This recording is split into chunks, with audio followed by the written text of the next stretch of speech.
Only 3 more games left in this NFL season, and we got 2 of them this weekend. It's the conference championships. We're going to break it down here with the Badge Bros, talk through all of the draft games in the lobby, and of course, build some pick'ems. And if you're lucky, we'll throw a little spice in it.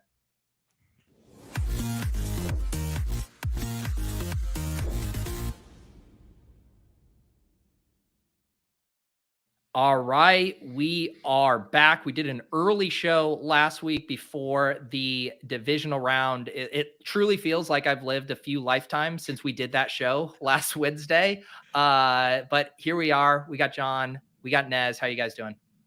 Pretty good, man. Pretty good. Pretty slow week, so just not much going on. But we're drafting our asses off here. That was a little shade of sarcasm there. Drafting our asses off on the platform. Shout out Hope. As everyone knows, the star of the draft games on Underdog for just an onslaught of contests for us to draft of all different price points. It is just fantastic right now. I can't draft these at a quick enough clip.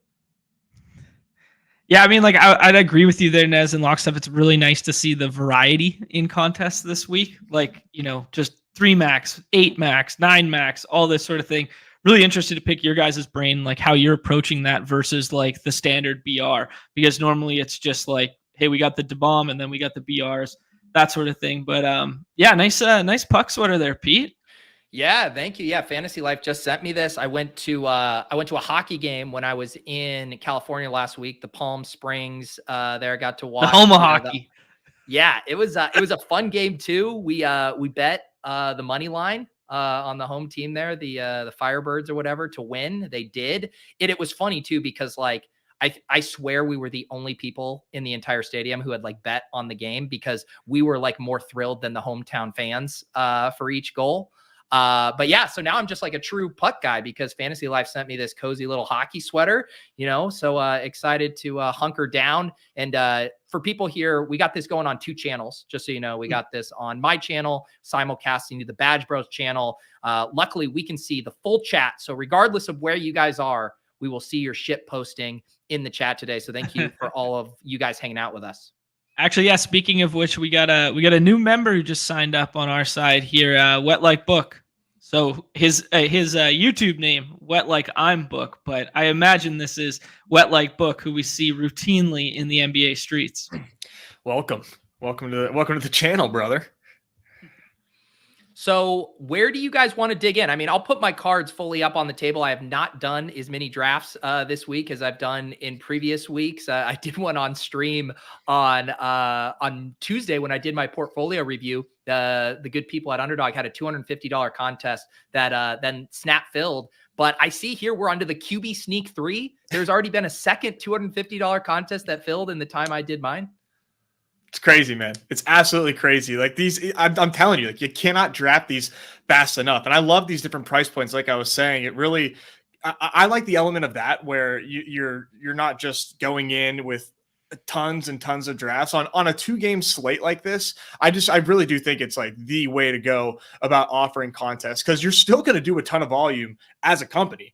And as players, you just get the ability to choose more where you want to put in your skin in the game, as well as, probably have more favorable runouts because it's not just, a couple of GMs taking down the entire big pot. So big fan of how they did things this week.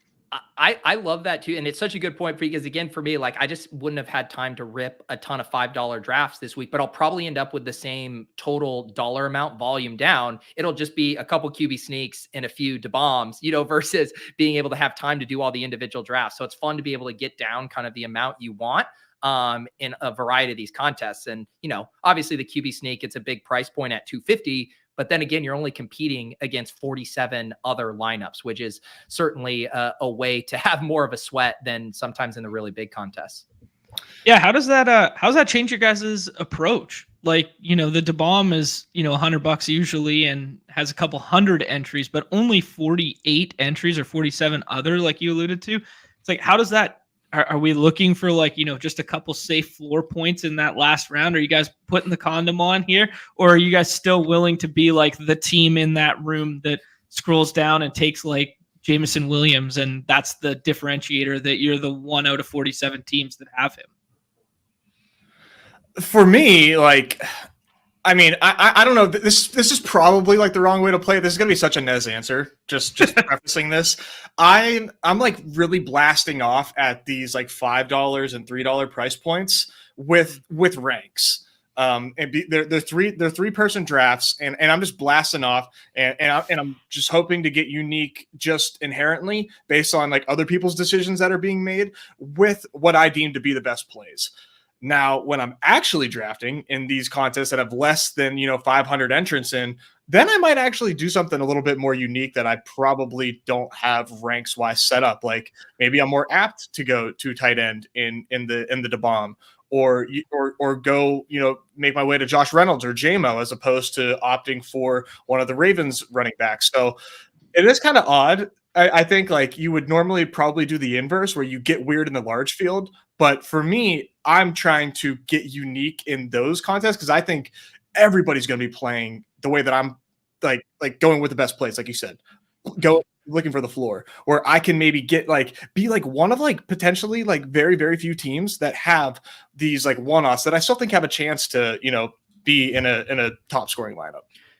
The other thing too, I mean, we talk about contest size mattering, but payout structure really matters. Like I just pulled up the Sunday Brawl to 5,600 plus entrants. First place is 5K, fifth place is 750. Like that's a very big swing of like playing for first. Those pieces, those unique differentiators can be huge there. Then you pull up the QB sneak. First place is 2,000. Sixth place is 1,000. Fifth place is 1,050. Fourth place is 1,100. So like super, super flat in those top five. And then you're only competing against 47 rosters.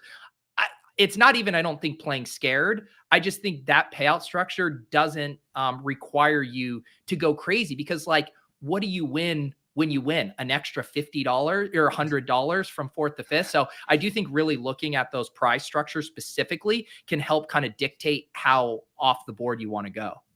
That's a good shout. Yeah, definitely contest specific. I'm not getting crazy in my QB sneaks. I'll tell you that. That's my one bullet. I'm definitely putting the condom on whenever it's time to draft those ones. But the blitz single entry 144. I mean, it's another really flat structure, but I mean, just to have exposures to, because I'm very, very much exposed to like 7 players. It's not a deep pool at all for me in my portfolio thus far. So I really am treating this weekend from a portfolio standpoint, just because of how many drafts you can get in, and the fact that we're only looking at 2 games. So. Yeah.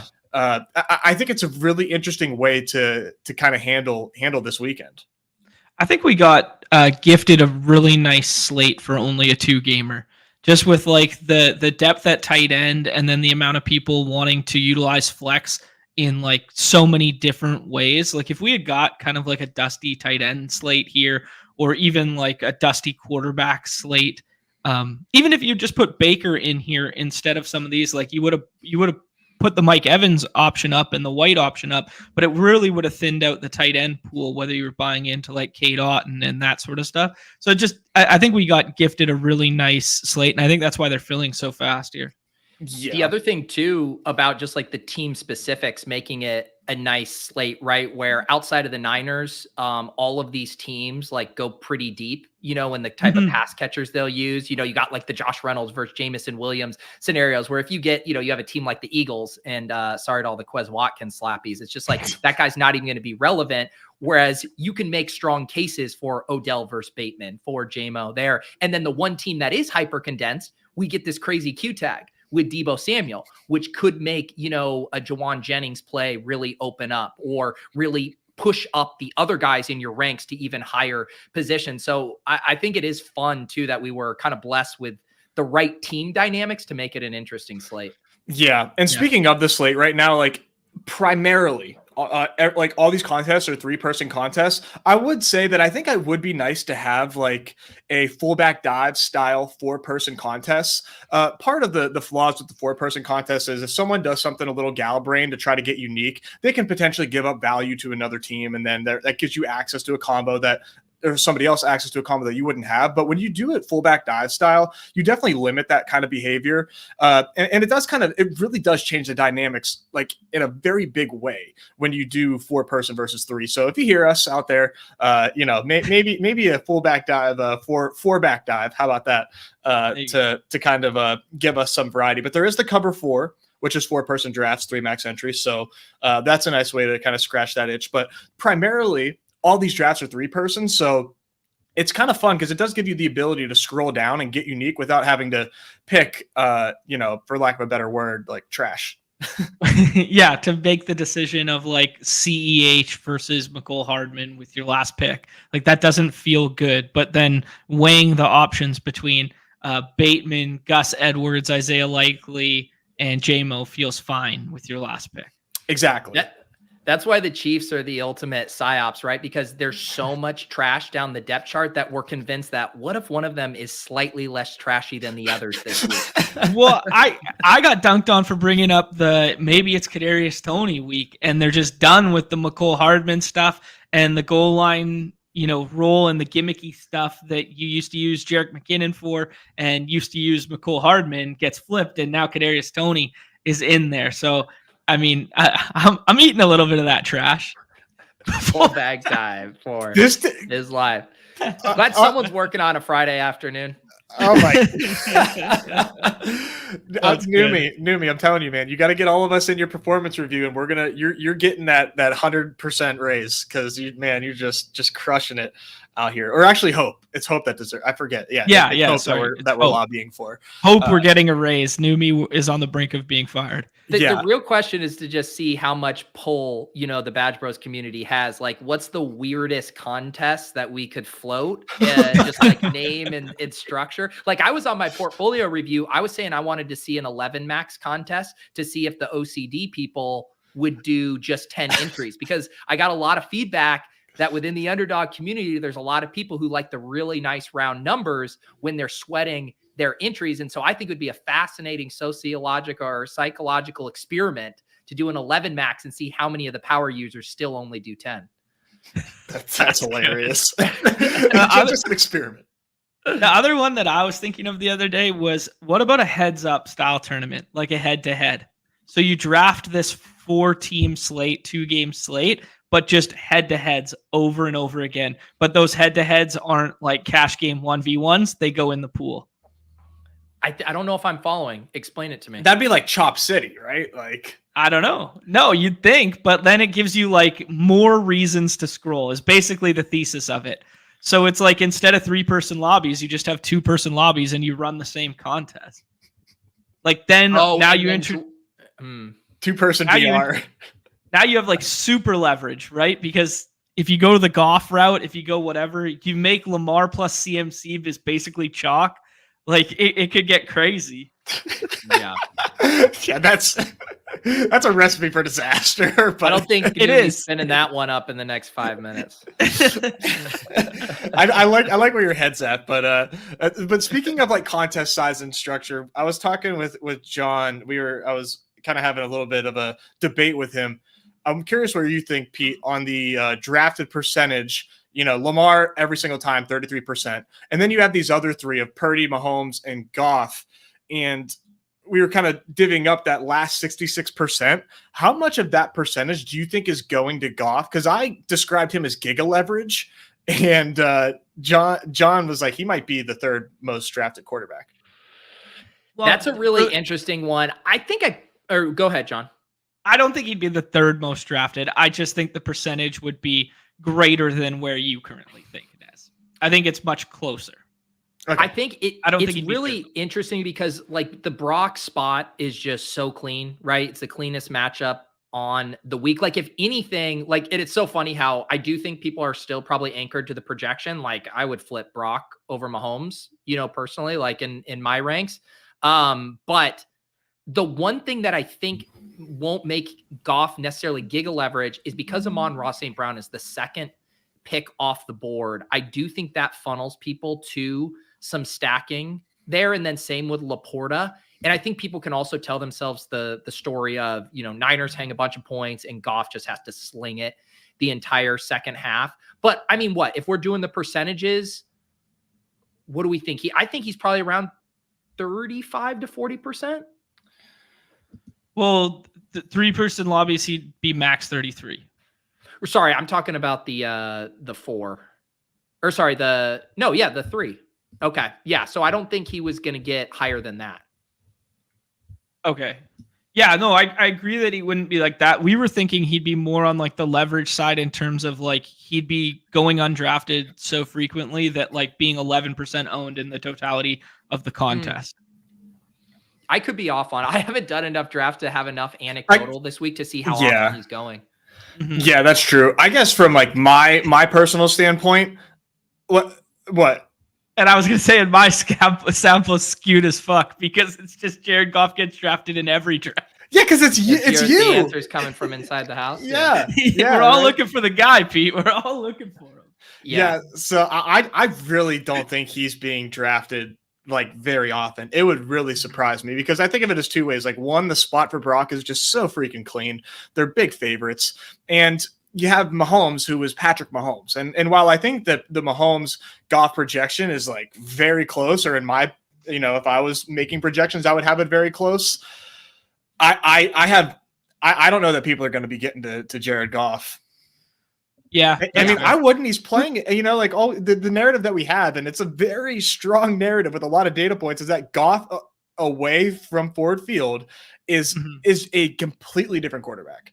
Like, right. I'm so nervous. I have so many Lions bags. Like, I'm terrified of this matchup because all that everybody has said and all that Jared Goff has shown us is that this dude hates playing outside. So yeah, that's fair. I mean, I don't know how much that's seeping into the to the drafters' minds, but for me, man, I guess Goff is just leverage off of myself at this point. But well, it's an interesting combo because there's another good question in the chat here about how unique we think like Naked Lamar is and stuff. The one really interesting thing about this slate is it lends itself so heavily to stacking because all of the back end stack options are free, especially for Lamar. So let's think through some of like the paths that you guys think are unique levers to pull right now. Well, let me toss that back at you because we mentioned the ARSB stuff going high. Like, what ways are you kind of further compounding the Goff leverage? Like, are you doing it with a ton of secondary Lions pass catchers, double running back? Or like, what are you doing? Or doing it without Amon-Ra too. So doing like a Goff, Josh Reynolds, and then that's like your only exposure to that game. And then you just eat raw points from like the other game. Right. I personally have a really strong Amon-Ra fade. I think highest tone. like the Ayuk spot is just insane. And if the underdog projection wasn't a 5 fantasy point difference, then it would not be, in my opinion, as stark as I think it's going to be if there was ADP on these two. I don't know how like Ayuk just seems like such a smash, and everybody on the Niners seems like an absolute smash this week.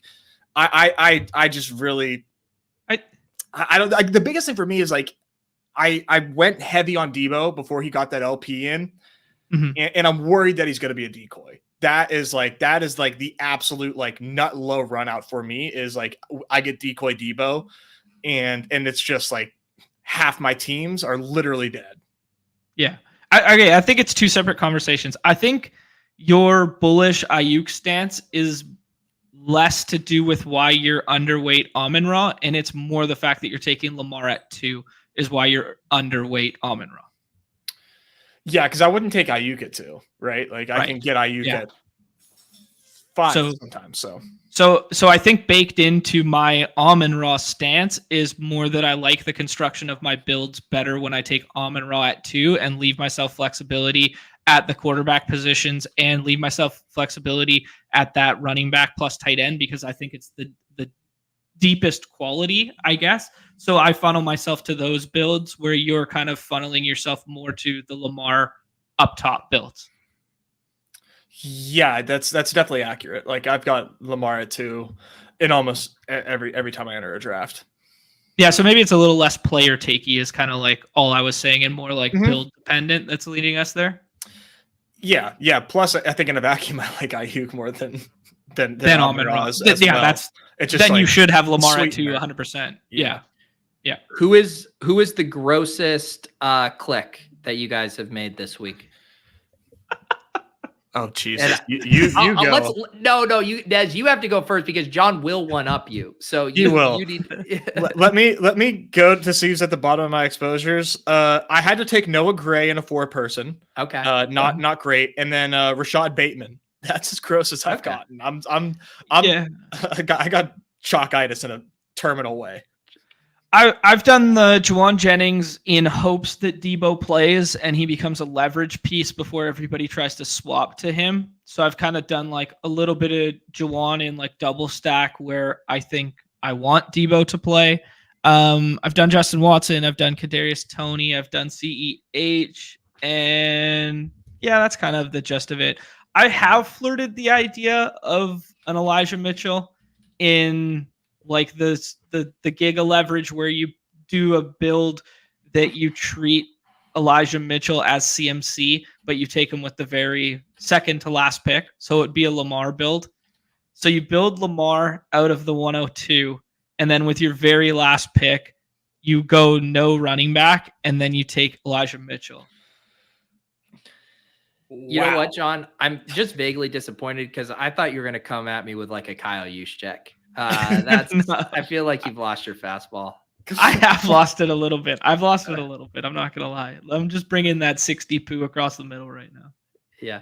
Ever since you had that tweet that was like your epiphany that maybe we're galbraining too much and that we're still in the just play the best plays era, as Todd Monken's wife would suggest as well. Yeah, 100%. You guys want to talk about the games in general, like where you think they're going to be leaning and kind of what you like from each of them, or do you want to just do like full deep dive on the positions and some of the leverage and builds we could build?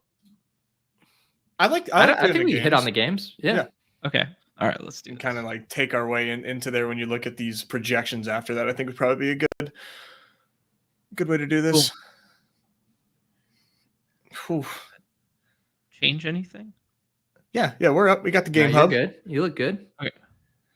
What if I go like wrong? This is the Fantasy Life game hub. If you go to the tools drop down, you can access this, and then if you click on each game, you can get individual write-ups from the team. This is also where you can navigate from the utilization to the utilization report, which I've been doing a decent amount this week, like really getting in the weeds on, what happened with Odell Beckham's snap share last week. And you go back to the utilization report's really good for that.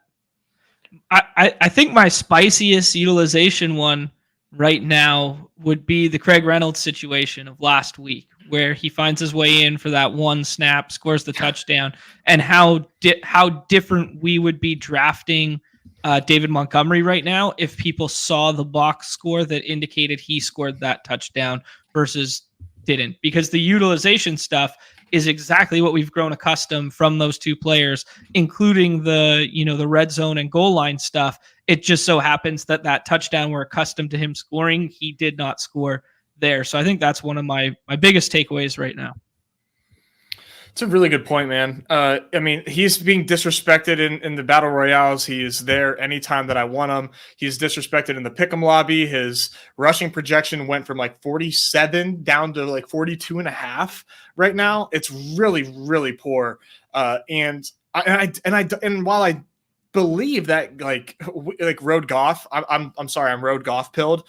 However, like we have kind of seen the Niners seed rushing yards, and we know the Lions, like as long as they can help it, will run the shit out of the football. So I do think that there is a scenario where maybe they start off and maybe they get a stop with the Niners, or they get they get the ball first, where Montgomery could like get 50% to his rushing projection in like a drive, right? Like they can run on these guys, but it's just a matter of can afford to run the ball depending on what the score of the game is. So yeah. I'm just really surprised by the Montgomery disrespect. I have so much of him in BRs, and I really, really like his pick'em projection right now. I'm excited to talk about that one too, because I did a pick'em article for Fantasy Life, and one of the rivals I picked was Gibbs over Montgomery rushing yards. But I actually like agree with you in general, but I like the idea of like if the run game is going, that Gibbs is going to get more yards. But like in most situations, you probably have Montgomery out rushing him. Yes, but I do like your stance, because I think the way that this game is more likely to play out is the Lions are, trailing, and they'll still try to run the ball. But I mean, at that point, like, how is Gibbs not the break glass, type of back for them, right? I mean, he is their home run. Other than that one big run that Montgomery had in, what was it, the Chargers game, he hasn't had too many big runs there. So yeah, I don't know. I like the out there, and then you don't even have to worry about like the macro game environment of if the Niners are really shutting it down, then you just need Gibbs to outpace Montgomery. But like you said, I mean, the price is very different in the drafts relative to the pick'em. Yeah, I do like that call though. Is there any concern for you guys? I threw out a tweet yesterday that got zero interaction about the health of the offensive Don't you just call line. that a Tuesday, John? Yeah, literally just sorry, I had to use one of my soccer Dave burns on you. And justifiably so. But are you guys concerned at all? Like, this is one thing I like the Montgomery stuff. I like the potential to score at the goal line. I like the fact that if this is a low scoring slate and you just need like raw points from running backs, that I could get that via Gus Bus and David Montgomery. Like, because I can just kind of pencil them both in for 10 touches right now. I think regardless of game script, that's where I'm at. I just look at this offensive line and, Frank Radnow and who's the other guy? Jackson. They're both banged up. One's doubtful. Frank probably will tough it out and play. He always plays hurt kind of thing, but less than 100%, one of the best centers in the league. Like, does that stuff scare you at all, or are we not going that far down the line with the matchup stuff?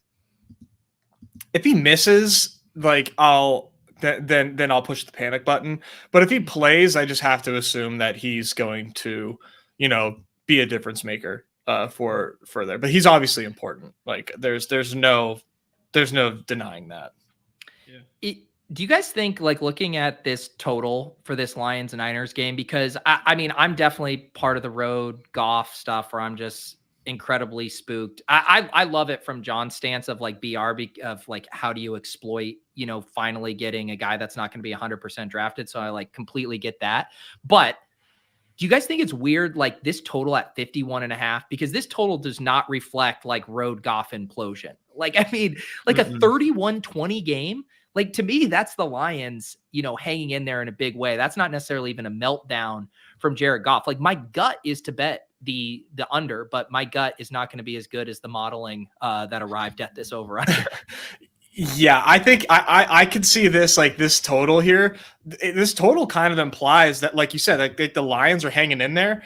For me, if I was a betting man, I'm not. I would do like I would say Niners cover, and then with that, like that implies that they cover big, and they cover because the Lions can't score, and then they don't score. Then the total doesn't hit. That's kind of how. And there is, definitely a trend in that when you have, home favorites of a touchdown or greater and in a total like this, you can kind of play that as a lower scoring game. So I am with you. Like, this is kind of intriguing to me from this standpoint, which makes me feel a little bit better about some of these lines that I am drafting, but I would not, co-sign this. Yeah. I think what the total's implying and seeing what we're both seeing is that the Lions have multiple paths to scoring points, where you exploit the Niners is on the ground. They have a decent run game that they could get ahead and do that. And then the points are implying that even if the Niners get up big on the back of like CMC or something like that, and he goes for like 150 and 2, that they can throw their way into relevancy in the same capacity in which the Packers did for the initial drives of last week. So I think the path to them winning the game, they would want it to be a lower scoring environment and not get in like a crazy shootout. But I think when you take the spread of like the Niners being so heavily favored, the points are largely the Niners have taken their foot off the gas and they're playing like a little bit of prevent and giving like sag stuff over the middle when the game's out of reach. And that's when the points occur, like quote unquote garbage time. Mm-hmm. I do see what I do like about this game is that from like a Lions like bullish standpoint is that I think that they are a much better or a much tougher matchup defensively than the Packers were, where we like even when the Packers got up, like the Niners could still run the ball because they could do it so effectively on the Packers, like everybody is. The Lions, like you can't really run against. So I think, you know, if Brock Purdy makes like it could be as little as one mistake where he makes one mistake and then that results into like a big swing. Maybe it comes fresh off of a Lions score. And now the Lions like have this like 2-point lead where they are forced to kind of throw the ball. But in the meantime, they can run on the Niners and, you know, kind of take some time off the clock. I mean, I think that's kind of the recipe for beating the Niners for every team. But that, I mean, you really need Brock Purdy to kind of make mistakes. And we've seen him do it before. Right to your point. Sorry, Pete, go ahead. No, you. Right to your point there, Nez, is number one in terms of fantasy points allowed in underdog scoring against opposing running backs. Now, I'm not going to sell CMC short because of that matchup right there, but this is playing right into what you're saying there is, you know, if they're in that situation, it's going to be tough to establish, even if you have the best running back on planet Earth. And the way to go about it is this pass funnel, you know, 30th against opposing wide receivers and 30th against opposing quarterbacks. Yeah, and I'm just thinking through, you know, the whole reason like the road Goff and road Goff against tough teams, the whole reason that exists is because like he just has meltdowns when things start going poorly. Like you saw that Bears game is just like ingrained in my head where it's just like turnover after turnover. And so to me, what's so interesting about thinking through the spread and the game scripts, it feels like you're going to get like two polarized scripts based on what happens early with Goff, where either they get down, they have no choice. Dan Campbell isn't going to be able to run the ball if they're down 3 scores or even 2 scores and a field goal. And then you start to worry, does Jared Goff implode in this spot? Or they have success on the ground. They keep it tight. In those scenarios, are they limiting Goff, or is it kind of like a really balanced approach where they're getting easier looks in the passing game because they are having success on the ground? Right. Yeah. No, I fully agree with you there. I think we're kind of in lockstep with how we envision this game. What's the best way in which to play it then on the site? Like, would you guys be, you know, obviously Nez is in lockstep with the Amon-Ra stuff like I am, but like, what's your guys' favorite approach to drafting it? Montgomery for me, man. Okay. I really do like the Montgomery stuff. I think like win or lose, he's less likely to get his. But like you said, John, it's just such a good point. I think of like if that Craig Reynolds goes to Montgomery, it really does change a lot. It changes a lot. People see the box score, they see he didn't have that great of a game, they see the matchup, and I just don't think anybody wants to click him. Where I think he's a perfectly fine last round pick. Now on the flip side, yeah, go ahead. Sorry, no, I think he's leverage off of the fact that Justice Hill's ADP or his projection is higher on the site. So, like, you know, recreational players who are in here filling these lobbies over the course of the weekend are just going to routinely click the guy who's higher, and I think he's the worst play. Right.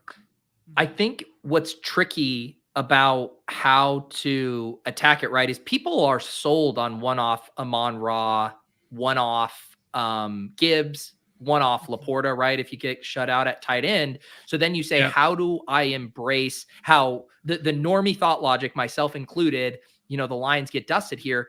It's with passing like double stacks, really, or even onslaughting where you have 3. You have Gibbs, Laporta, and a pass catcher, or you double stack Goff. Like that was kind of what I was asking John earlier. How are you compounding the advantage of Goff not being drafted in every contest?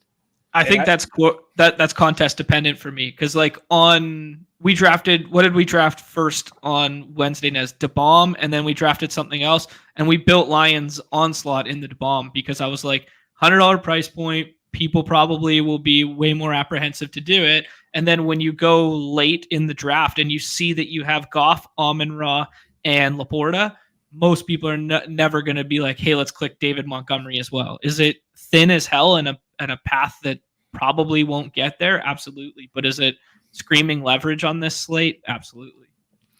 Do you think in general, the onslaught, and let's define the onslaught as 4 players from a team, just in general. Like, even if you do that, I guess outside the Niners, which it's hard to do ADP wise, but you can do it for Baltimore, Kansas City, and Detroit. Do you think that in itself is an advantage, that most people won't feel comfortable taking 4 players from the same team? Yes, and I think more like even one step further is they'll be less likely to pair both of the Ravens tight ends together, or both of the running backs in the Lions backfield or the running backs in the Ravens backfield together. So I think there you could triple down on leverage by like doing it, and it's so thin. But if we're talking about a contest that has like 8,000 entries or whatever, or 5,000 entries like the cover 3 or cover 4 has there, if you did Lamar plus like Hill and Gus Bus and Likely, like nobody else is playing that. I was going to mention the double Lions RBs, where if you play Lions win and they do it like off the back of that Thunder and Lightning duo with Gibbs and Montgomery, no one's doing that. And I do think that is like, if the Lions win, I think those guys are both like in like strong play consideration. And then from the running back standpoint, like Hill and Gus don't even project that well. Pacheco is in a lower total game with, against a tough defense. And if the Lions do win, then McCaffrey racks up receiving yards, but there's a chance that, because the Lions win, part of that is because McCaffrey's muted. So I just think that makes like really good sense, is pairing Lions running backs. And I think there's a really clean way to do it right now too, and it's from the 102, and it's passing on Amon-Ra at the 102. You take Lamar first, right? Then at the corner goes Amon-Ra and Ayuk, or Amon-Ra and Rice, or Amon-Ra and Pacheco, like almost every single time. Then you take Gibbs with pick 5. Then it wraps back around. You take your tight end, pick your poison. But if you want to play full game environment, you could run the Kittle run back right there. And then you got Montgomery in the 5th or the 6th available to you. And then you just take Deebo as like the primary run back piece who's available in the 5th there. So you'd want Deebo to play, but you could do it very easily with like naked Lamar or skinny stack Lamar, and then, Deebo and Kittle. Let me ask you guys a question. I understand why if you want Lamar, you got to take him where you got to take him. That's just where the projection, the ADP, whatever is anchored. What do you guys think the true value is of Lamar? Like if you were to set these ranks or set the ADP, like what do you think it is? Because looking at the ETR ranks, they are way below the market of where they're drafting Lamar. I mean, the ceiling for me is just, the ceiling case is where it's at, where he has the ability to hit a ceiling that a lot of these guys just really don't like. We haven't seen Mahomes come close to Lamar's ceiling this year. Purdy kind of has the ability to hit that ceiling, which he goes at the last pick like a lot. So, I think that maybe is the leverage, is like, hey, maybe Purdy, instead of Lamar, or you think it's really just that like 1v1 or 2v2 of Amon-Ra Purdy versus Lamar and Ayuk, I guess, right? I mean, that's kind of like what it comes down to. And for me, I've seen the Lamar ceiling, and I think playing through that where he separates in a way that like in that 2v2, it's just you can't come back from, is the way to do it, especially if I can get Ayuk sometimes with him. Mm-hmm. Yeah. I think people are playing Lamar in a vacuum wrong. I think if we just think about like from a football standpoint, what's Lamar's ceiling? Well, Lamar's ceiling like mirrors basically exactly what happened last week for Josh Allen, or for himself as well. But how Josh Allen played on the slate is kind of more indicative of Lamar because the price point was like slightly different. So if you can get Lamar at like pick 3, right, for instance, I think you want to just run him naked and have all the high scorers from the other spot, because if Lamar breaks the slate, it's probably not tethered to anyone because he scores twice on the ground. So I understand in some rooms you get boxed out and you have to pair him with Gus Edwards, or you have to pair him with whatever. I think everyone defaults to pairing him with Likely or Andrews or Flowers if he comes all the way back. I think if I was trying to get overweight Lamar, I'd also be overweight him not being stacked. because the way he breaks the slate in terms of raw points is all through him. And maybe he drags Flowers along for like 14 or whatever, and Flowers becomes like the highest scoring wide receiver. I'm not Xing it out of my portfolio, but I just think in a vacuum, like when are you going to see a Lamar goes for 35 and Flowers goes for 30 alongside him? Whereas I could envision maybe like Mahomes and Rice being closer to that, or Mahomes Kelsey finding their way tethered together. Does that make sense? Let me push back on it just a little bit, because I have been guilty of ignoring the Lamar naked type stuff before. Like, that's been a blind spot for me. But like, isn't it just as true that Lamar could break the slate by throwing 3 passing touchdowns, and that some of those rushing plays, in the red zone, you run hot on them passing, or you get a couple long bombs or something like that? Like, couldn't that narrative just flip just as quickly to him getting there with stacking partners? Or is your point just that the field is playing it almost exclusively like that, and therefore there's no advantage in also playing it like that? Exactly. The latter point there. So it's more what the field's doing. Like, is the range of outcome like as strong as the field's indicating it is? Because the thing with Lamar, when you take Lamar early, you get boxed out at wide receiver, which is quote unquote thin this week. And nobody is taking wide receivers that don't stack with Lamar unless they have Lamar in Bateman, Odell, and Nelson Aguilar, right? So then what's the default move for the team that always gets boxed out at wide receiver? Well, it's to stack wide receiver.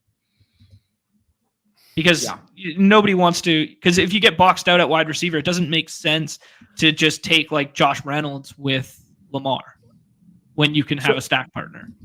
Nez, what do you think the draft percentages are for, I guess, basically all of the non-Flowers pass catchers for the Ravens? Geez, man.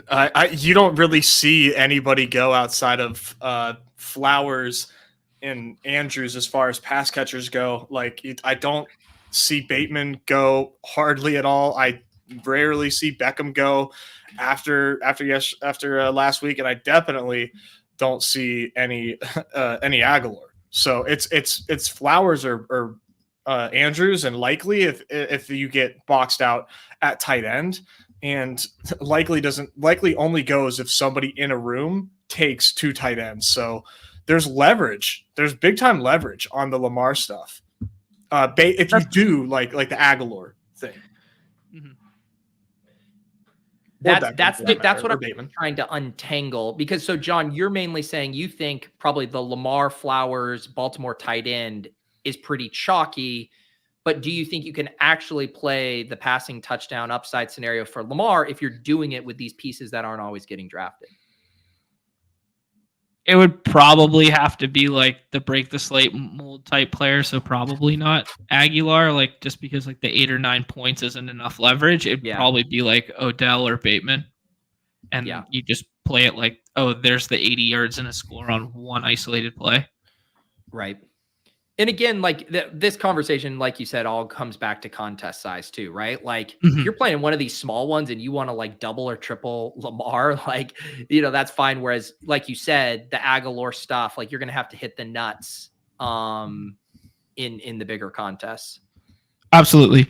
I got a question for you guys. Do you have a lean on the Mark Andrews likely stuff, or do you guys, we just got the report earlier that A, Mark Andrews is going to play, and B, potential snap count limitation, blah, blah, blah. Do you guys buy any of that shit, or is it postseason? Let's go. Do you think likely's earned enough for, to be relevant still? It's interesting, right? Like, because if we look at the utilization report, like for Mark Andrews, I don't think his snap share was ever gaudy. Like, it was never insane to begin with. And now, like, likely has been playing so well. Well, okay, we're seeing this year, his route percentage was insane. Mark Andrews was in the 90s, it looks like, routinely. Almost every week, yeah. Yeah, where I just remember, like, the year prior, I think maybe he was more like a 60%. It was, like, really strange. So based on his early season usage, the floor for Andrews' route participation, I feel like, is like 60%, right? Like, it just really – it doesn't seem like they're going to hold back where, but likely it's been playing so well, dude. Mm-hmm. It's really hard to say. In a vacuum, though, give me Mark Andrews, and I don't think that's like a hot take, obviously, but the likely leverage is real for sure. Like I said, I'm only getting likely if I get boxed out at tight end in these drafts. I mean, I guess this is the obvious point, but it really comes down to what kind of snap percentage you think Mark Andrews is going to have, right? And if he is limited, is he going to fall into that decoy bucket type thing at all? Because if he does return to what he was, like we know, we saw it last year, right? Like we saw likely breakout. And then we saw them come into the season. They said, you're back to your, your bench, your part-time role. Like Mark Andrews is the guy. So if they roll that same playbook out this week, like likely's essentially unusable outside of like binking a touchdown. But if Mark Andrews isn't 100% healthy, like if he's not at a full complement of snaps and likely is even over 50%, like that starts to get really interesting. Yeah. Like you could see them using more, I mean, obviously different OC this year versus like last and stuff, but like, could see them using more 2 tight end sets. Like, cause I just think likely shown enough, especially like maturity wise. Like you could talk about like the one hand catch that he had. You could talk about like some of the long touchdowns he had that, I don't think Mark Andrews is capable of anymore, especially if he's banged up right now. And then like the maturity of last week where, he tells Lamar, throw it up. Ball gets picked in front of him, or I can't remember if it was picked or knocked down. And then they run the exact same play where he scores the touchdown, 2 drives later, and he scores it in the exact same point by telling him, throw it up. I don't know. I think there's like a little more something there with likely. I'm not ready to write him off yet, but I've also been the guy who's guilty of calling likely, 90% Andrews and thinking he might be better than Andrews at this point. As someone who hasn't been in the streets as heavily this week, can you guys give me the little chart of like what has gone on with Deebo and Mark Andrews ADP over the course of the week? Yeah, they were basically, Deebo would go almost undrafted sometimes. Like I would say he'd go undrafted 12 to 15% of the time early in the week. Then there was a whole window where he got drafted every damn time in the 6th or 5th round. And now he's still palatable. Like sometimes someone will push him up into the 4th because they're like bullish and they're trying to build out a certain stack. But for the most part, he goes in the 5th. And then Andrews went from, people were skinny stacking likely and kind of like a one-off Q tag guy to now everyone just takes Andrews as their default last tight end, and likely in these new contests is near 0% owned because the teams that double up on tight end will double up with Andrews and Kelsey or Kittle and Andrews or Kittle Laporta, and then everyone will just kind of like leave likely. There was like a little bit of a window where it was gray area with Andrews where people would still default fallback on likely, but rarely do 2 people go 2 tight ends in the same room unless you're in the 4-person lobbies. So it's really rare to see likely get drafted now. Yeah, I maxed the OG Sunday knockout. I have 2 likely shares. That's 75 drafts. Looks like 75% Mark Andrews, and that was mostly at like pick 13. Sometimes pick 15. So that's the furthest that I ever let him fall. I was always like Lamar or quarterback last pick. So, but I see Deebo Samuel in those similar ranges as well when I look at my teams where it's like that same like pick 15 or pick 13, where he was my last skill position player a lot. But thankfully that was like time boxed. And as we get more news that, he's limited and, more and more bullish news, whereas his cost is going to, get more expensive. Thankfully, you don't have to game theory that because we've got these time boxes. So that is nice. It's interesting to note that the projection for likely still sits ahead of Andrews. So there is this weird perception of leverage when you draft Andrews, but yet nobody drafts likely. It's weird. I know. Yeah. Anything else you guys want to hit on with Chiefs, Ravens? Any ambiguity on the Chiefs side? I think everyone's just playing the hits with the Chiefs. You guys both said that you like Purdy over Mahomes. I have more Purdy than Mahomes. I'm not sure I love it, but yeah. Anything else to add there? Yeah, I It's- mean, Go ahead. ETR has the projections on Mahomes and Purdy like neck and neck. I mean, ceiling is 0.1 different on both of them with Mahomes with the, just the smallest of leads there. So it's very close. Interesting. I'm certainly playing like it's not, so maybe I need to do a little reallocation of resources there. But for me, it's I mean, you see these projections on Underdog. I mean, outside of the big four, man, it's so tough. I mean, I guess maybe Tony, right? Like he's been full participant. It's the evil we really don't know of the last few weeks versus the evil we do with MBS and Watson not even registering. I don't even think a target, and Hardman seemingly, like how does Hardman even dress this week, right? Like after that fumble. Kelsey did admit that it was his fault, but maybe he's trying to buy some goodwill for his teammate. But I don't know how it's your fault if a guy fumbles. But he said he blew the block or something. Kelsey's just crushing PR lately, I think, is what we can attribute that to. Fair enough.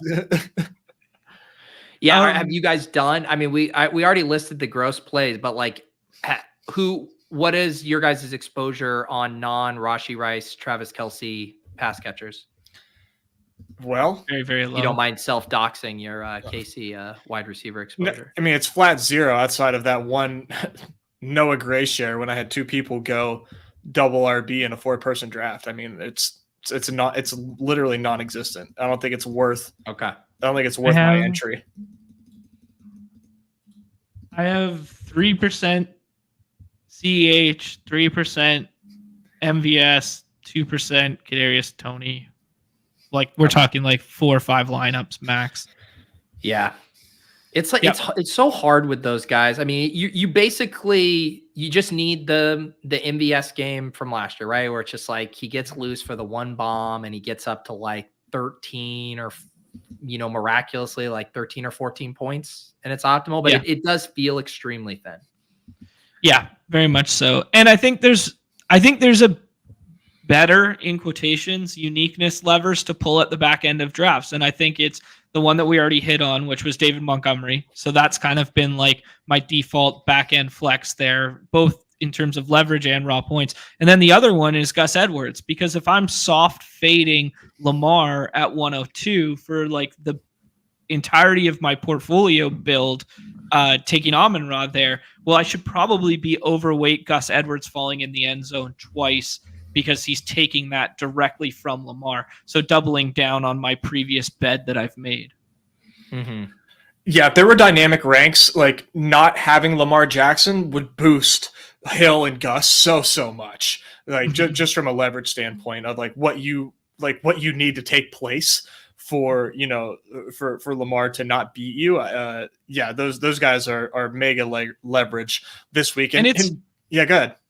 And it's just so fucking hard to throw on the Chiefs. Like Ladarius Sneed hadn't given up a touchdown all year until Josh Allen threw that seed that was like a perfect pass last week to Khalil Shakur there. And then basically they took no shots deep, whether that was scheme or whether that was the fact that, they just didn't trust that he could do it versus that defense, right? Like McDuffie's best slot corner in the league. I don't know. Like if you're going to win with Lamar, it feels like you win with Lamar's legs and he hits his tight ends. Yeah, it's going to be a fun battle, man. Both these defenses are so strong. Mm-hmm. Do you guys want to play something? Yeah, let's do it. Take us there. We got to save some time for some good pick 'em builds too. Yeah. All right. Let's do this one, man. Okay. They're cracking down. Yeah. Oh shit, hoops. The tiles got moved on you. Fucking knew me. Ooh, this is a good comment. Hope would never. Hope would never. Good comment in the chat. Little narrative street. What's the narrative? Haven't you heard? MBS is conference champ hero. 2 of the last 3 years. Yeah, counterpoint. The Super Bowl logo is purple. Hey, come on. How do you fade that? Yeah, that's right. I guess you thread the needle, MVS and a loss, 2 tutties. That's how all the narratives come together. And then Taylor Swift breaks up with Travis Kelce, starts dating Isaiah Likely, still at the Super Bowl. Everyone wins. Boom. Boom. Oh my. Patrick Barnes YouTube. There we go. Free ads. Go check out Patrick Barnes's I remember YouTube. I roasted that one time on a best ball breakfast stream. I think it was like 2 summers ago. And then I learned that he does, I don't know if he does still, but does like YouTube stuff for ETR. He's like one of their behind the scenes YouTube guys. Yeah. I thought you were going to say he does like really charitable stuff. He's out here saving lives. I mean, I would consider helping Evan Silva to be an active charity.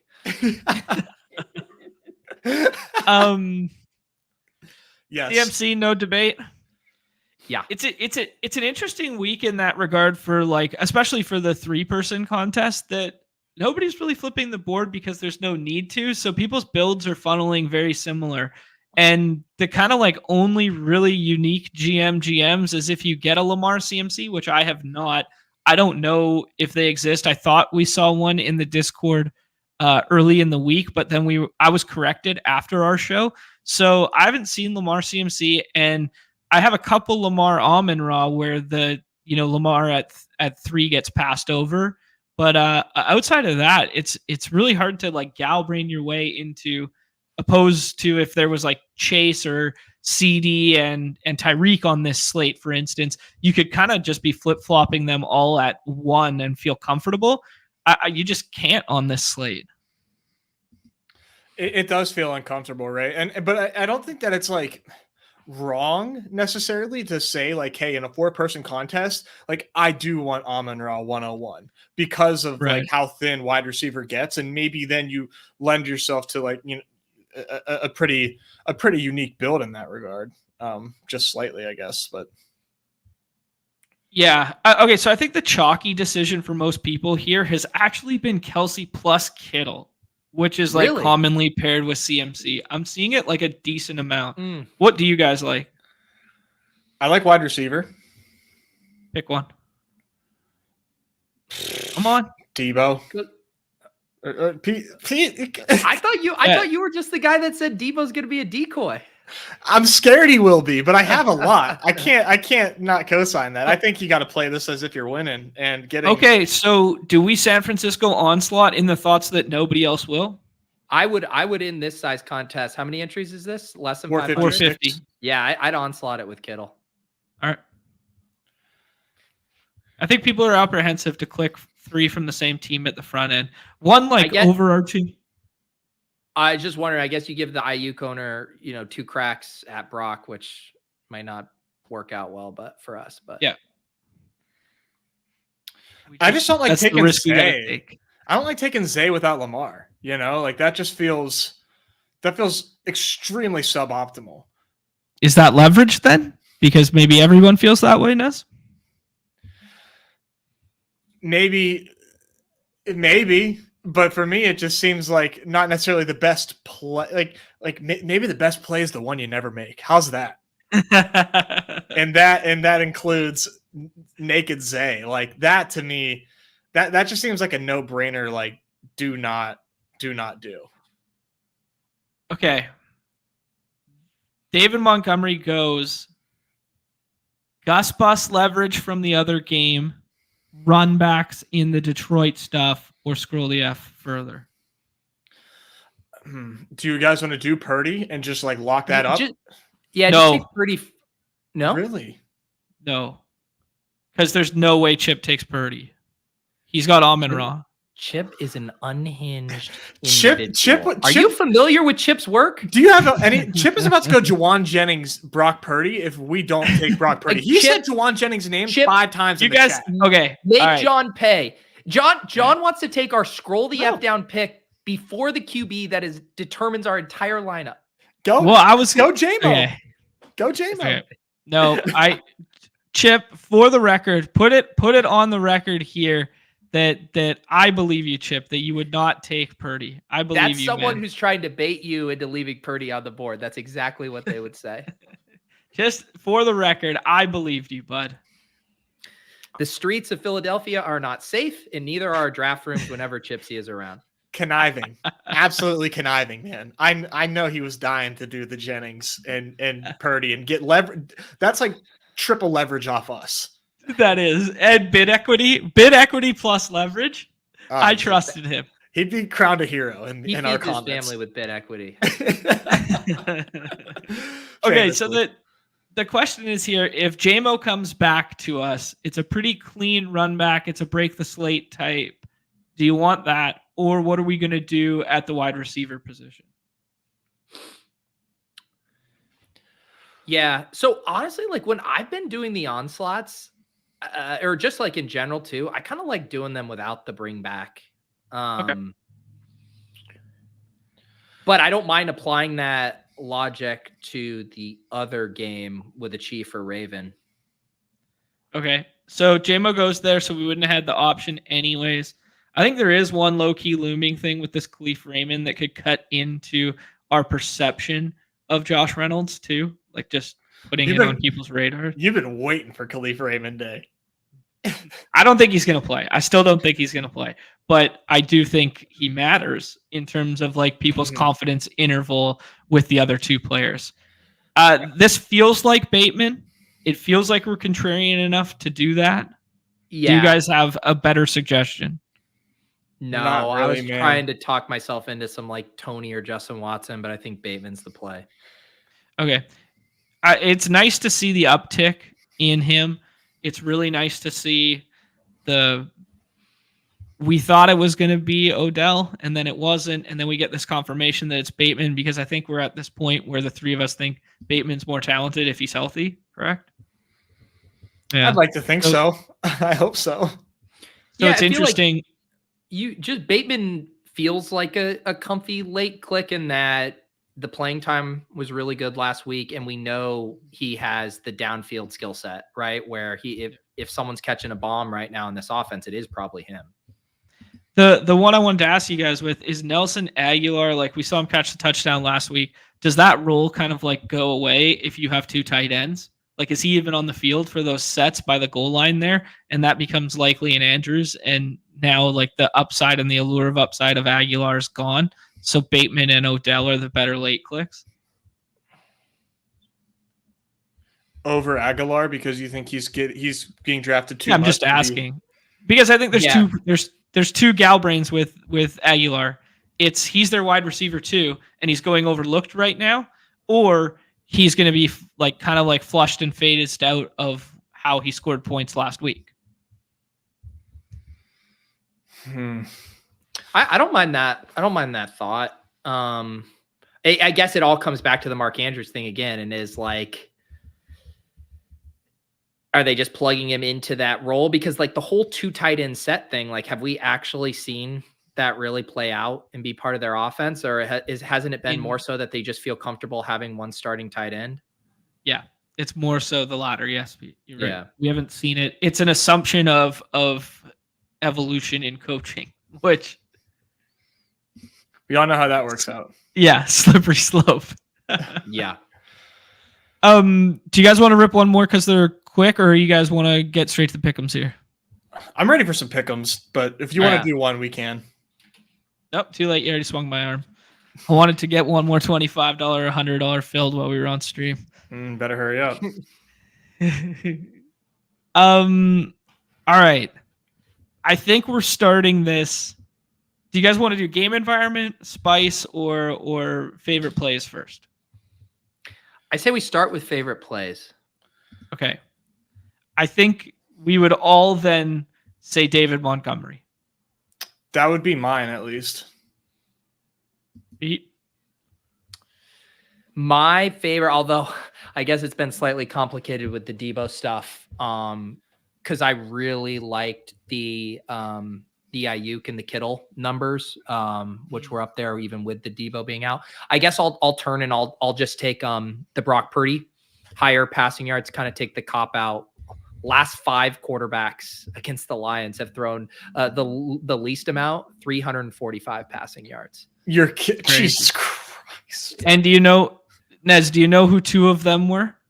It was the same player twice. Who was it? Nick Mullins. Wow, that's right. 400 yards and like 380 or something like that. And this is in my John voice. Wasn't Brock Purdy just kind of fancy Nick Mullins anyways? Yeah. Come on. Spot on. Come on. Like, isn't he? No, he kind of is. No, you know why he's not, Nez? Because Nick Mullins can run better. I'll give you that. Do you guys like Purdy passing yards over fantasy points then? I feel like I didn't see what the has number given us was. the hook quite a bit. So Yeah, maybe we just stick to passing yards. 20's kind of high because you have to rely on the touchdowns at that point in time, and he hasn't cleared that in a couple weeks now. You need touchdowns to get to 20.5, whereas it's conceivable he gets to like 300 yards passing, but CMC punches it in 3 times. Yeah. ETR's their FanDuel projection on him is 19.1. Most of like the fantasy life yard projection, passing yard is like identical to this number here. So this is more like a little IKB flair of like, this is an awesome spot for the passing offense. Things are now a little more murky with Deebo of which guy you go to, but man, Brock should feast in this spot. Hey, chat legend Tyler makes a really good point. The rivals on Purdy and Goff, kind of nice. Okay. Yeah, I did the math on these when I was doing my fantasy life pick'em thing, and I was trying to find all the best ways. And I was using fantasy life projections, and it graded out almost identical, just strictly doing it. But I think depending on how you're building, this kind of angle can certainly make sense. You think this is a pretty sharp adjustment, though? Okay. Based on the projections, it was. Okay. I like it. It has my endorsement, but I think for this play, we can continue with Purdy passing yards, but I like that shout. Yeah. Does it make sense then to correlate with a pass catcher here naturally? Yeah, I think so. Yeah. Yeah. It looks like these numbers are coming down a little bit with the Deebo news. I'm having a hard time seeing it on your screen. I haven't pulled up on mine. What is the Ayuk at? I'll get in the lobby. It's still 80.5, which is what I had earlier. Oh, okay. Then maybe it's not. What in the Kittle? Okay, so those haven't moved actually. 61.5 for Kittle. Which is kind of crazy, right? Like, what would if there were Deebo projections out? Like, what would they even be at this point? I guess like it's weird because it feels like these pass catchers don't have Deebo active baked in. Maybe they do, but Purdy kind of does almost. I mean, just by doing quick math of Ayuk, Kittle, and then like CMC, that is like not even 200 yards of passing. Yeah. Right. Yeah, that's a good point. So who's Go on, Jennings is going to cook, man. It's wild that we're not getting spice on Kittle and Ayuk TDs. Even most weeks you were getting the 1.25 on Ayuk. I know. I'm really shocked by that. I think I lean man, I mean, Detroit, it's just like no matter which way you slice it, they've been so bad against quarterbacks, so bad against wide receivers, slightly less bad against tight ends. I mean, that stuff can be noisy. I guess if I had to choose, I would lean toward Ayuk, but man, 80 is a fat number. That's a big number. Yeah. We could do the old zone versus man, that bro science one, and Ayuk's the better matchup anyways, and that's why this price is here. But and of course, we don't have any Jawan yardage. I mean, we can maybe do like a play the best plays entry here and just like move on after, this Purdy. That way we don't get docked. Okay. I'm fine with it because there's some plays that I like. Like I like the Montgomery one and it kind of correlates. And then I like some of the Gus Bus stuff. Any other stuff you guys like that's popping out? I mean, I am a Justice Hill man myself, so his scrimmage yards has been something that I've done. Last I looked, they didn't have a fantasy points for Justice, or maybe they did. I would like that if that's up. Okay, let's take a look. I did it again. 7.65 feels.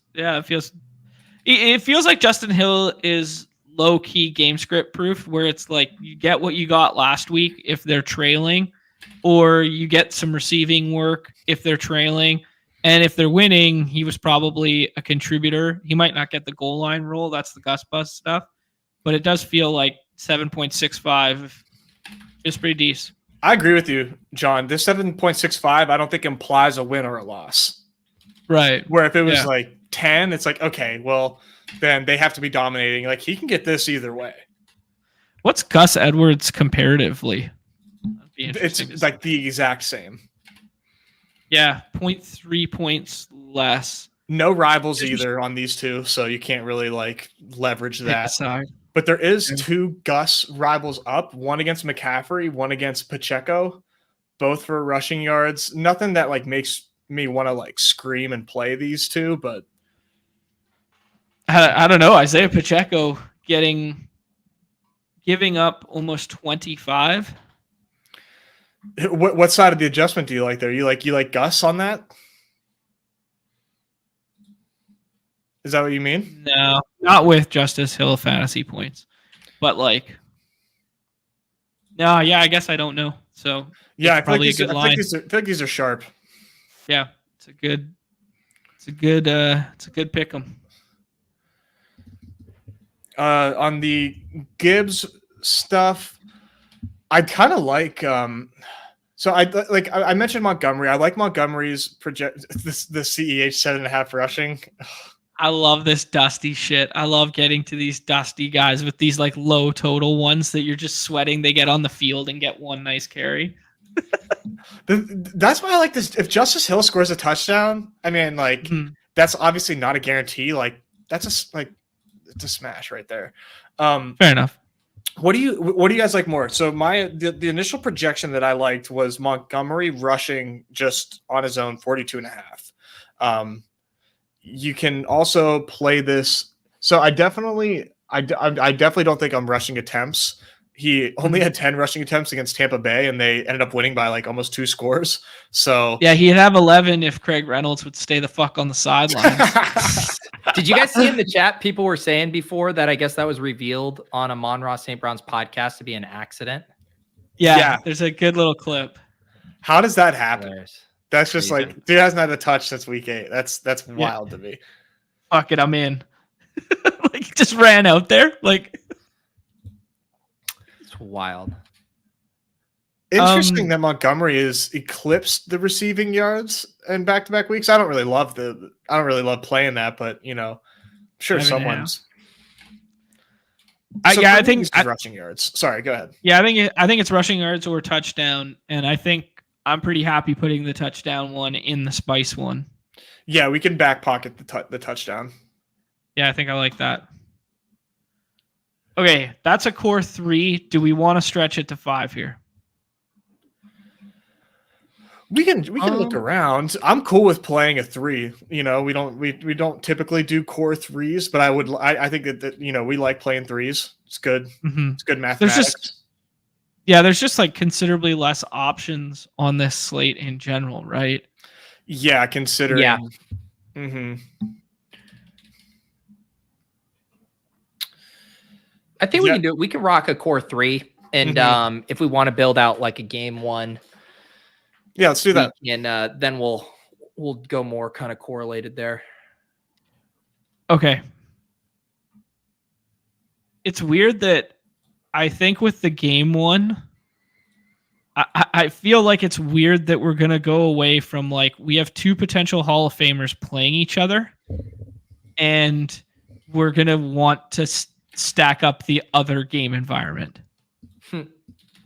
Like, you know what I mean? Like, just from like a pure bro science standpoint, it just feel so backwards? We can play an unexpected outcome in one of those pick'ems, It's What do you totally mean by fine. that? Like, yeah, like that would for sure be like our initial hunch is like we want to not play the Lamar Mahomes side, but Mhm. we totally could. Totally could. No, I wasn't implying that we should or whatever. I just find it funny. Mm-hmm. Which game do you guys want to do? Well, I think if we're going to take a contrarian angle where we think, maybe the projections, not saying they're off, but that won't bake in the upside scenarios, it would be the Lions, right? Mm-hmm. Yeah. All right, let's check Lions rivals because then you can really get some leverage there. There are some Right. Lions rivals against the Chiefs, which is like kind of odd.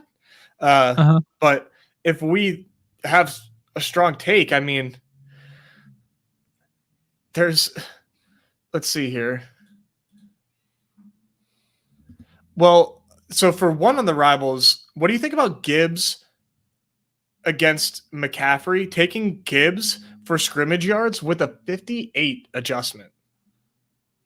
That seems huge. Yeah. McCaffrey, it's so scary. It's frightening. It's frightening. It's scary too because like you can't even give yourself the game script out with that, because like CMC is just going to be playing like no matter what is going on. It's almost like I would rather in that case separate, like just play like the Lions and you don't have to worry about it in context with the Niners. Okay. Yeah. I think I like some of the Laporta stuff. I think I like targets and receptions and receiving yards for Laporta if we're doing something in tandem with Goff. Yeah.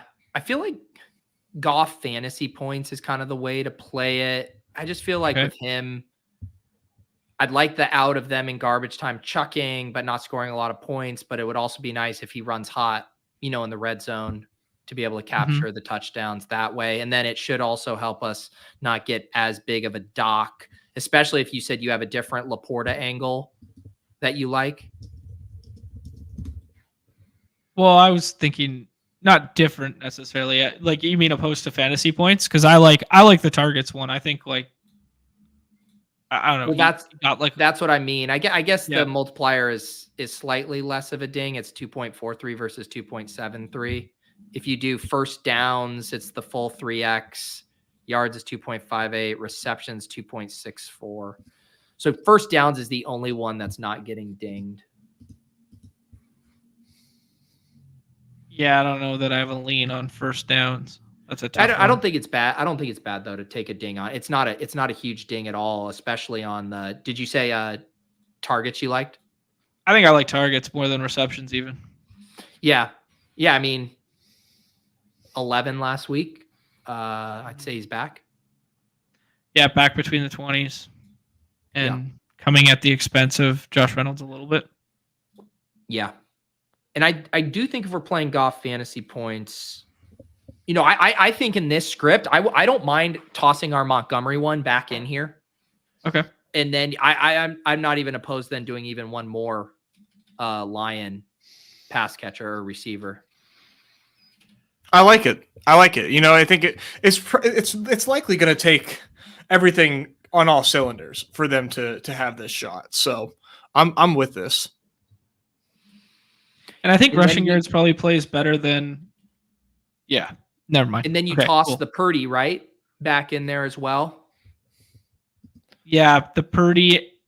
Who do you want a fourth Lion then Purdy, or do you want Purdy and CMC? So let me just check here. So like if you did Reynolds receiving yards, that gets you up to a 15.65. If you did McCaffrey, by the way, a little hack here, you type in REY, you do get both CMC and Reynolds. Little pro tip there for the people at home. But say you put in McCaffrey fantasy points or whatever, then you're up to 18.2. So it is going to the McCaffrey stuff gets you, basically 2 to 3x higher. Then go into the multiplier. Purdy stuff. Mm-hmm. I mean, no, I'm saying if you take, sorry, I had Purdy in mind. Oh, instead of Reynolds. Correct. I thought Purdy was going to be locked as kind of like our favorite Niners pick. And then it was basically figuring out, did we want to go with a fourth Lion or a second Niner? And we like the yardage one on the Purdy one there. Yeah. So Purdy yardage higher at 279.5. McCaffrey higher at 20.75. David Montgomery higher at 42.5. Sam Laporta higher on 7 targets. Jared Goff on 17.15 fantasy points. I like it. I think if the Lions win, there's just no way that this game isn't a shootout, I think, right? Like that just seems like the 80%, if I was to put a percentage on it, like if Lions win, how does this game not go over its total? Right. Yeah. Yeah. And like, you're just, if you toss in like Amon-Ra fantasy points, you're down to 14.7 for like playing the CMC and just saying we're going to capture basically everything in the Niners offense through CMC and Brock Purdy passing yards, I think, makes some sense. Yeah, this is the script that CMC scores 1 receiving touchdown from a little bit of distance on like a dump off screen, and then he scores a goal line 1 after Purdy works it down there with somebody else. If that's the case, should we do 1.75x receiving TDs for Christian McCaffrey? Get this up to a 31? Well, I don't hate it. I don't hate it because that's basically the same thesis, right? Right, and it's doubling your thing here. Yeah. Nez? Yeah, I like it. Spice up your life. Spice it up, baby. Don't tease me with a big spice there. 1 BBM5 entry on the line. Boom. Uh-oh. I hope BBM5 is at $100 per entry. 1 to bomb. There you go. All right. I love it. That one's fun. Cool. JMO yards. Just don't tempt me with a good time. Do we want to wrap up with an all spice? I saw our spice king himself, Copper, saying it's a little hard to get to the 100x this week with the spices. I love that he's tried. I love that he's tried. There he is. I mean, love that we have he's a couple challenged us.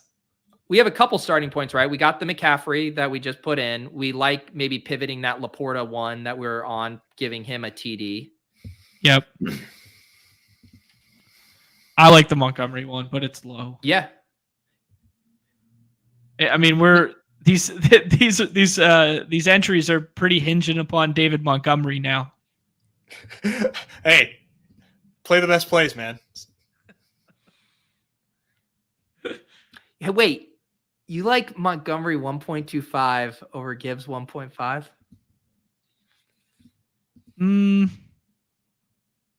It gives us optionality then that Montgomery can flop and we can still win entries. I like it. This is the Nez hedge.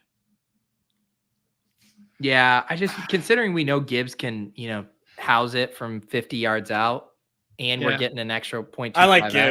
I like Gibbs. Okay.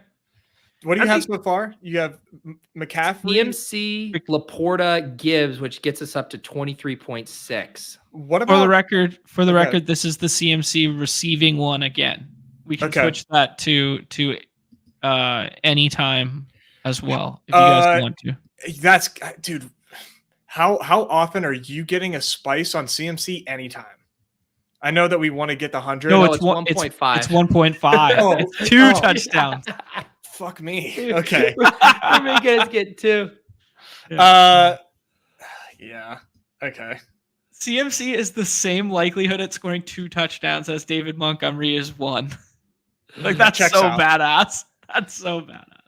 I want to get hella zooted and then just stare at this like Mac. Just want to add that from a small window, the circles make all these guys look like they have afros.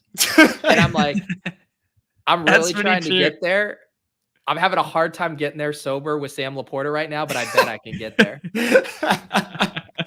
Wait till April goes to bed, get a couple of yummy gummies, and just stare at your screen. Sorry, Lauren, can't hang out. Investigation's over, but I now need to look at the afros on Underdog. Huh? What do you guys think about Rashee Rice spice? 1.5. What is it at? 1.5? Okay, let me just put in the TD. Are there any reception spice ones too this week? Someone just dropped it in the chat. Gobbler, I like the Justice Hill 2.5 receptions at 1.25x. He said 5, 3, and 2 the past 3 games. Hill and Rice and tie a bow on this bad boy? Yeah, what does Rice get us up to? Because Justice has us to 49.21. Rice will get us to 100. Did we leave any EV on the table? If we take Rice out, I think and we so. Just put in, yeah, a normal pick gets us to 98, so we don't need it. Okay. Well, do we just go back to one of our faves? Like what does the Purdy thing do here? Who gets the axe on the Rashee Rice? Is that who we're taking off? Let's see. Unless you want to swap him for another 1.5. If maybe we don't like, I don't know if it'll change the multiplier, but if we think 2 Lions TDs, if we would rather swap out Rice for one of those. What do you get to if you take out Hill and then put in Rice? Just the difference between 1.5 and 1.25. 59.6.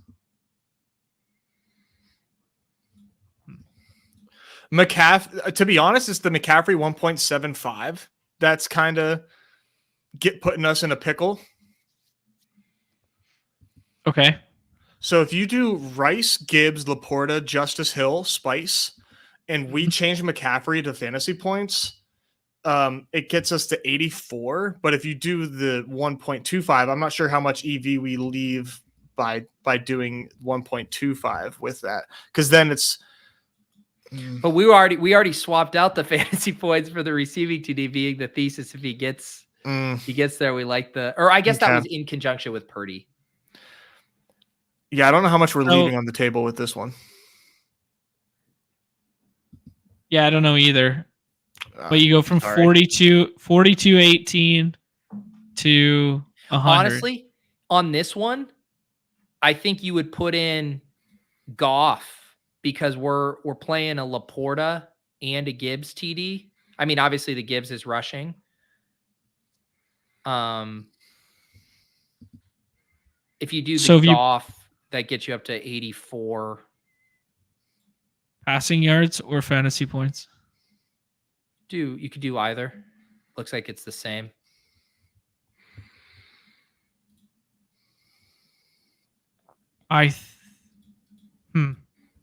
So if you do CMC, it goes to 84. It's going to go to 84 if it's regular.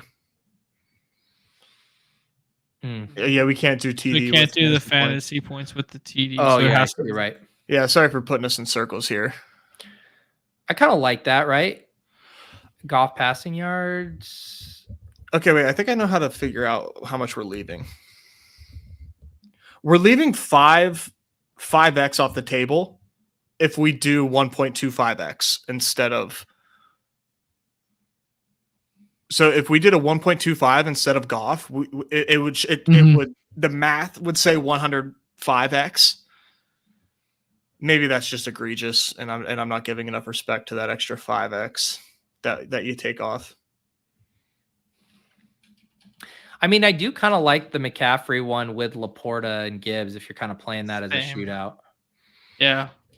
And I kind of like it as the 1.5 TDs. What happened? Oh, I get what you're saying. Opposed to. Okay, what happens if you take Rice out of this and you put the CMC receiving one back in?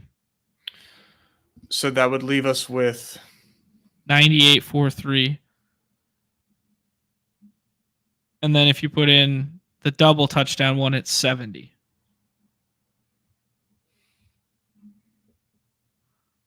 Guys, are we too stupid for this?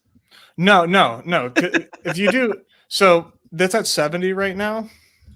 Yeah, this is 70 if you do the 2 touchdowns from CMC, Goff passing yards, the 2 Goff touchdowns.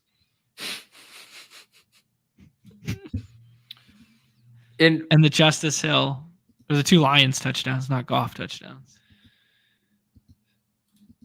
Yeah, man, I'm starting to feel like I'm zooted to the max right now. I'm ready to look at this Sam Laporta afro. Matt, we were going so well, and then Nez went with Rice and took us Rogan. Whatever. I do agree. We could live with a 98.5. Our OCD does not have to carry over to our pick'em multipliers. Thank you, Gobbler. But that's what we needed to hear. We needed to. It's okay. It's okay to not squeeze out the extra 2x. That's what I needed the okay on that. Okay. Laporta Russia receiving, Gibbs rushing only for the record. Justice Hill over or higher than 2.5 receptions. Yep. Goff passing yards higher. Yep. CMC receiving touchdown. I like it because, if we're getting 2 Lions TDs here, I just feel like Goff is going to be cooking. He's going to be debunking narratives left and right on the road. And they're going to be dump off city to CMC because they're trailing. Yeah. Receiving touchdown. Yep. Oh, Justice Hill just went down. Snap it. Snap this. No, they got rid of they got rid of the spice. But it's still not. Is it not 98 anymore? Wait, is it 98? That has to be a display issue. Are we gonna get rugged on this? I swear to God, Numi. Are we locking this in? Hold on.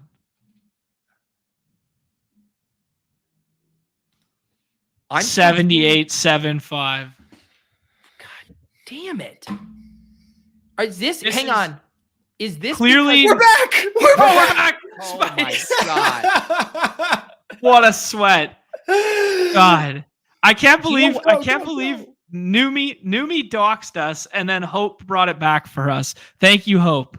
Do you know what I think is actually happening? I think some of the people, I thought it was agreed upon. John, can you actually have us go full screen so our boxes are a little bigger? Because I need to say something to the community right now. All right. Here we go. So this is what's actually happening, guys. And, I guess we've never actually explained how this needs to be done. But when some of you click and submit earlier, then Numi and Hope start running back in there and having to adjust things. Because they're like, holy cow, we're getting all this action. The risk team is like this 2.5. We're getting slammed. I know some of you guys jumped the gun.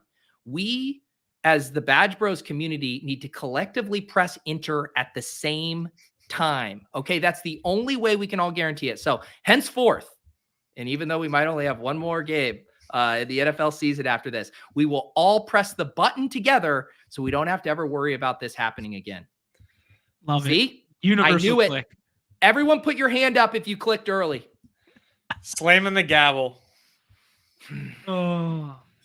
Well said. Hey, while we were hanging out, our guy Tyler helping support right there. But support our spice. Yeah, not us though. It goes straight to the big man. He didn't do that on the Badge Bros. Oh, there you go. Tyler. Unreal. I'm never submitting another spice ever again. Dude, Underdog should do a partnership with Old Spice and then create or here you go. One, you know how they do the prepackaged ones in there? You get all players over 30 that have spice. You name it Old Spice. Boom. Gets shared on social media. People tail it. Old guys never score touchdowns. Underdog makes money. It's great. Little too easy. Yeah. Shows are going to be 100% baseball this summer. We're going to find our way. Pizza puck guy now. You check that jersey. Next one in the mail. The next one in the mail is baseball jersey. That'd be tough. That'd be tough. Underdog needs to get into the lab. They've got nice Hawaiian shirts. If you get a sick little Underdog baseball jersey, get in the lab. Yeah. All right. So we power this bad boy down. We haven't discussed. I'm down. I'll be around next week. I think we should definitely do a show. I assume we'll have at the very least pick'ems. I don't know what the offerings plan to be. The following Friday, I'm going to be out in Arizona with Underdog But I would still, depending on my schedule, be down to do something so we can figure that out. But yeah, this show is going to continue rolling. Might have some, schedule tweaks, obviously format tweaks, because we won't have football slates, but we will figure it out. We enjoy doing this show. We enjoy having you guys hang out with us in the chat. So the good times will keep rolling here on Off and On the Clock. We appreciate you saying that. Tyler. He's back. Anything else for you guys before we get out of here? No, nothing really. Oh, actually, yeah. Scheduling note. I forgot. I gotta put that out there. Saturday. There is, if you are in the lobbies, you've been scrolling, there is PGA Best Ball, and there is a lot of strategy on how to attack that. We have a guest coming on Saturday. I think that's going to be at around 6:30 Eastern. If I can check my DMs there. So a nice little PGA show. So if you're looking to get in the streets, if you don't know anything about golf, if you know something about golf and you want to just get in there, me and Jason Rouslin on Twitter, DFS Golfer 23, he's really excited to break this down. So a lot of good strategy in there because it's really a volume game when it comes to PGA Best Ball. So really excited to get some good GTO strategy for that. So that'll be Saturday. Nice. John, and go Lions from you? No, I'm going to go to the puck game instead. There you go. All right, let's get out of here. Good luck this weekend. I got to hop in some contests and catch up with all of you guys. Also, as always, you can join us in the Badge Bros. If you're new in there, there is the main Badge Bros channel. You'll see that. But then if you click the pound sign, it's a thread up there. So if you're, I know there's been some people in here wanting to get in the MLB streets, get in the golf streets, check out those individual threads. There's like entire underworlds of sub conversations going on there, sometimes for the better, sometimes for the worse. But hop in there, enjoy all that the Deposit Kingdom and Badge Bros channels have to offer. For Nez, for John, for Underdog, I'm Pete. We'll see you guys next time on Off and On the Clock.